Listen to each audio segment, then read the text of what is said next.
Hey, Lynette, thank you for being here today. Absolutely. Thank you for asking me. Yes, awesome. So we are going to be talking about your business, and that's Lynette's Dance Studio here in Columbus, right? Yes. Okay, so tell me a little bit about what you do and honestly, actually, how you kind of got started in all of this. Okay, so what I do is I teach dance to 3-year-olds through adults. Okay. I teach ballet, tap, jazz, hip-hop, clogging, modern, point, lyrical, production. Oh my gosh. I think that's all of them. Yeah. And how I got started was I went to college. I have a degree, a Bachelor of Fine Arts degree in dance, but I did not want to be a dance teacher. Oh, Yeah. well, that surprises a lot of people. Yeah, that took a quick turn. So I'm assuming, were you dancing then? I mean, did you love to dance? Yes, I love to dance. I Okay. wanted to go. My dream was to go out to California and to be in commercials. Dancing commercials were really popular back then when I graduated from college. I thought that just looked like so much fun, and that just was my dream. Well, my senior year of college, I got sick enough that I missed enough classes. Wasn't anything life-threatening or anything. I missed some credits, and so I had to take a whole nother year of college, which ate up all my savings to go to California. Oh, yes. So I was back here after I graduated for the summer, working like 3 odd jobs, just trying to make money. And I got a call from the university that says there's a studio closing down here in Columbus. Great opportunity for you.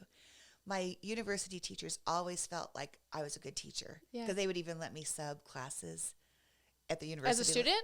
Yes. Oh my gosh. Yeah, wow. if they were going to be gone, Compliment. I would be, I'd be the substitute teacher for the day. Yeah. So they could see that in me before I saw it in me. And then so I looked into it. I'm like, I don't know if I want to own my own business. I don't even know I never really wanted to be a dance teacher, but I love dance.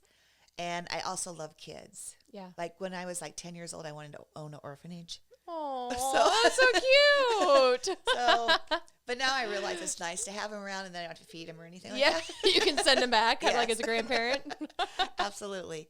So it is a nice blend of my loves of children and of dance. So it is a perfect fit for me, and it's who God meant me to be. Yeah. It just took me a little bit roundabout way to get there.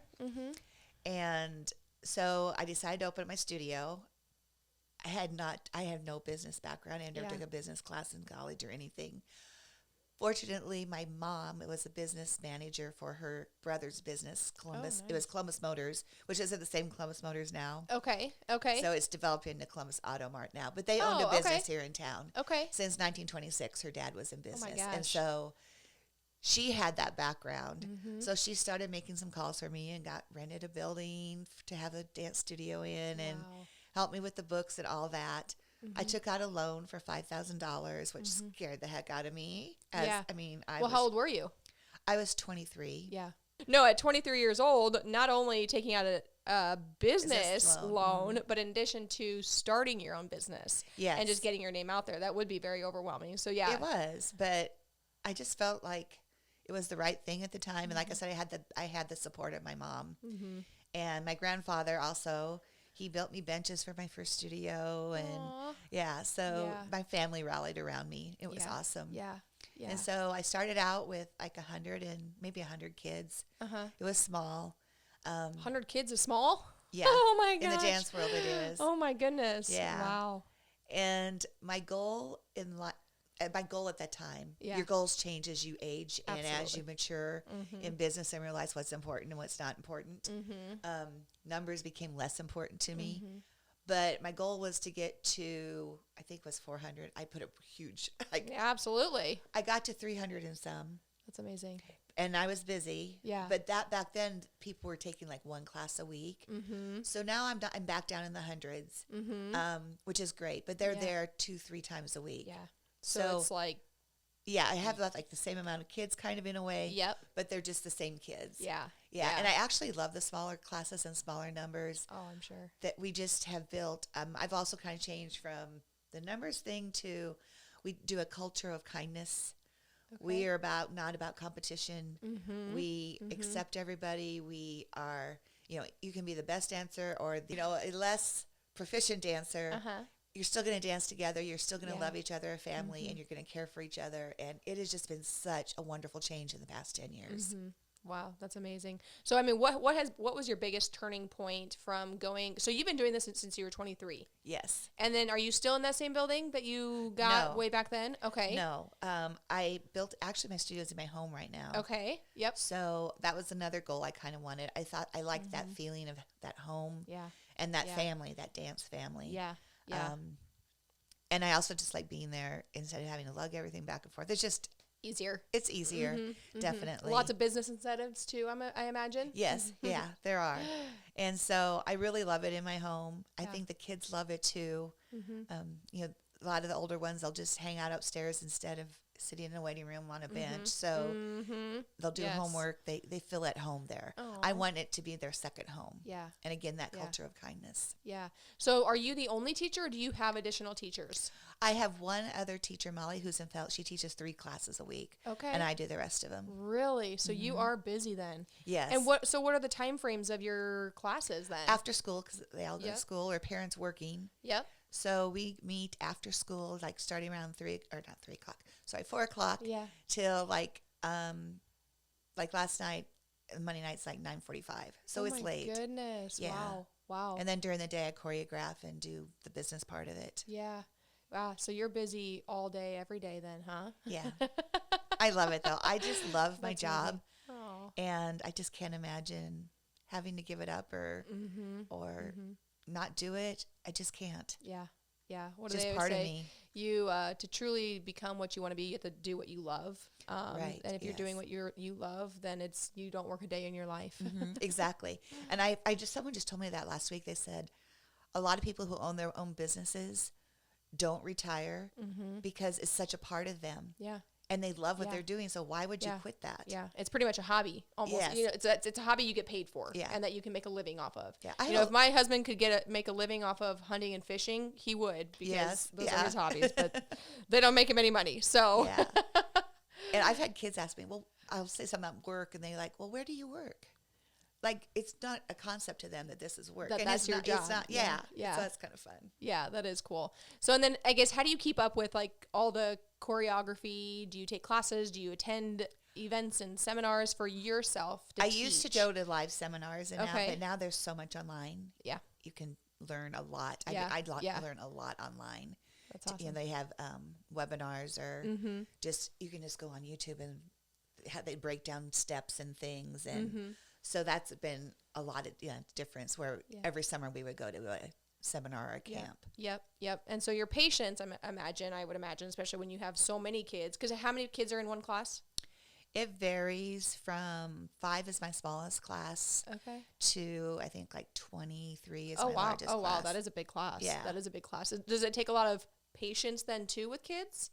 Or do they all, are they pretty good? I'm sure it probably takes patience. Yeah, I imagine. Each age group's different. Yeah. But that's why I love it. Like every hour I'm getting a new age group. Just something completely different. Yes. And you never know what you're going to get. I was just going to say, you'll never know. They're like a box of chocolates, right? Yes.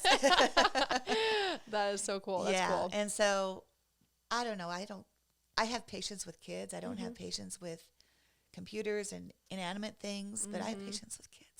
Yeah. So are you still taking new people and new kids and clients and stuff currently?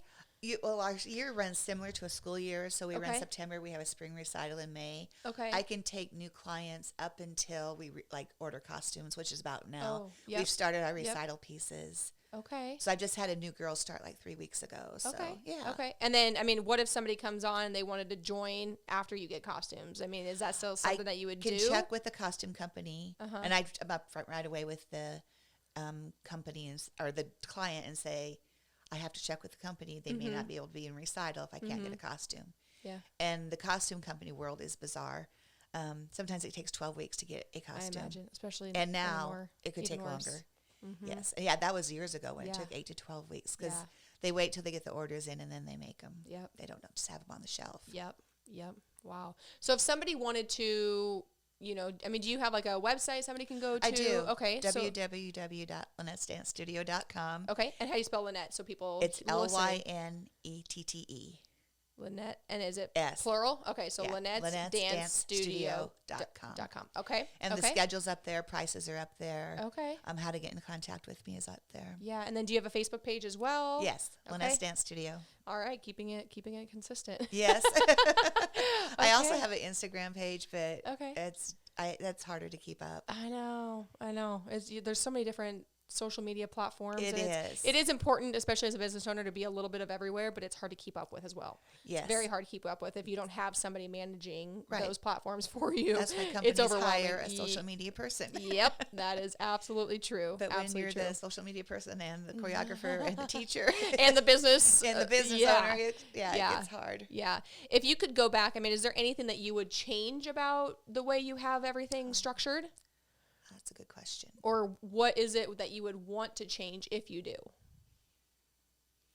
I'm really happy with the way we've developed now. Like I said, the past 10 years have been really well. Gone well. Okay, cut that too. I'm really happy with the past 10 years of how that has gone. And I wish I would have known that earlier. Mm-hmm. Oh, yeah. Hindsight's always 20. Okay, so go back 10 years. What is it that you felt was the turning point to launch it forward? Or why do you say the last 10 years? That's just kind of when that culture of kindness took over. Okay. And I'm not even sure which flipped that. Mm-hmm. I guess it got to a point where I just saw there were some pretty mean girls. And I was just like, no, this is not going to happen anymore. Mm-hmm. That can't be who Lynette's Dance Studio is. Mm-hmm. Mm-hmm. And so I kind of drew a line and, I think that was it. Was it almost maybe scaling back that really helped you think so. For the most part? I think the smaller classes help. Mm-hmm. And just sitting down with the kids and talking about, this is what this is going to be. Mm-hmm. And that you love it this way, but we have to cultivate it. Mm-hmm. You have to work at it. It doesn't just happen. Yeah. And I think just taking that time to work at it. Yeah. Well, and I think setting those expectations, especially for kids, because I know my daughter struggles if she's not good at anything. I always tell her practice makes perfect. Well, coming from your mom, you don't want to believe that. She just thinks that she's not good at it. And then, the more she does practice, she does see that she does get better at it. But I think coming from somebody else, a professional, especially when it comes to dance, and you setting those expectations and letting them know, if you can't do something, we're going to continuously work on it because you will get better. Right. And better is the right word. We don't say practice makes perfect anywhere in my studio. Yeah. We make practice makes better. Practice makes better. There you go. I like that. Because every kid's at a different level. And I just tell them I want them to be at a higher level than they were when they first started the year. Mm-hmm. It may not be perfect. Yeah. But it's going to be better. Yeah. Well, and then I don't really care for the word perfect anyway. Yes. I think that was just a saying. But honestly, nobody's perfect. Nobody's perfect. So, and then if we set those expectations for the kid to be perfect, then it kind of is a little bit deceiving, not only for a child, but for adults too. So everybody's going to be a little bit different. So no, that's really interesting because I always like to see what somebody felt had helped propel their business forward. So it sounds like maybe almost scaling your business back and really focusing. Taking a step back and saying, what are my priorities? Mm-hmm. Yeah. I see a lot of businesses do that. They almost get overloaded to where they can't handle it, and then they're not enjoying what they're doing. Yeah. So scaling that back, and then now you can finally say maybe again that you absolutely love what you do. I think when it got to be that it was more about the discipline of disciplining kids all the time instead about the dancing. Yeah. I was like, this is not what I signed up for. Yeah. It was almost a chore. Yeah. It's not what I want. Yeah. I wanted, like I said, Lynette's Dance Studio to be about. Mm-hmm. So anybody getting into either small business or even dance studio, what is something that you would suggest or recommend to them, especially if they're going to be doing their own business? What is the first thing you would recommend somebody to do? Find a mentor to get you to have someone to ask questions of that you completely trust. Don't be afraid. And I don't really see myself as a huge risk taker, but you have the passion. Yeah. The passion to get over any fear for the risk. Yeah. Yeah. Yeah, you have to have that passion or it's not going to work. Yeah. No. And I agree. I think the biggest thing that stops people is fear. People are so fearful of failure, and some people are almost fearful of success that they don't know how they would handle that success. So it's just easier for people to be like, no, I'm not going to do that.